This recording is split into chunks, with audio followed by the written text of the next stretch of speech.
Yeah. What are some reasons people should do an exercise program? It's not secret that there are a lot of things that can potentially impact your overall health. What food you eat, what habits you adopt or drop, and even how much sleep you get can have serious impact on your well-being. But a new study by cardiologists reveals that of all things you can do that might negatively impact your health, a sedentary lifestyle is the most deadly. According to researchers, inactivity is also the cause of more than 5 million deaths per year. To put that in perspective in terms of being a risk factor, smoking kills about 6 million annually. The researchers insist that sedentary lifestyle should be seen like a disease, with obvious treatment being exercise.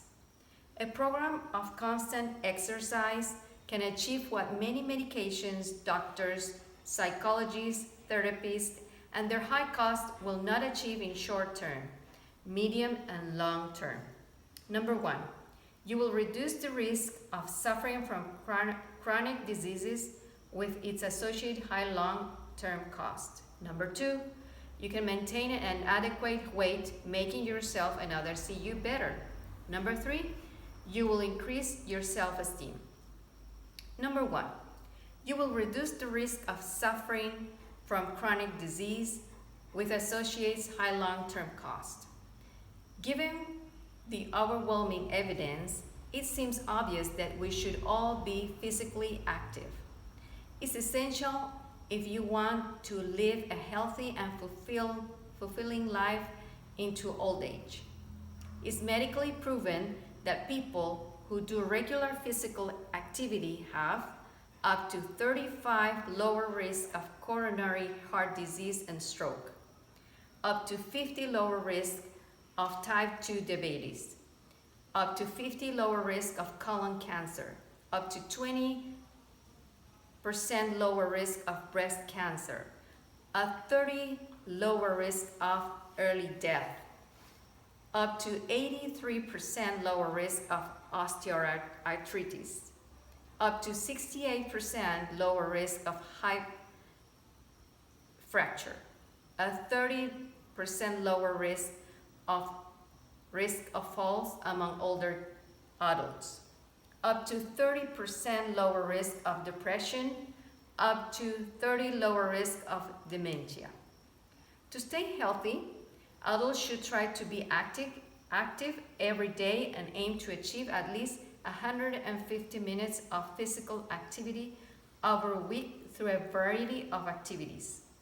For most people, the easiest way to get moving is to make activity part of everyday life, like walking or cycling instead of using the car to get around.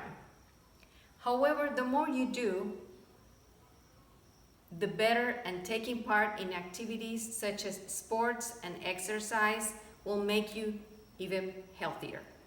Number two, you can maintain an adequate weight, making yourself and others see you better, losing weight more easily and keeping it off.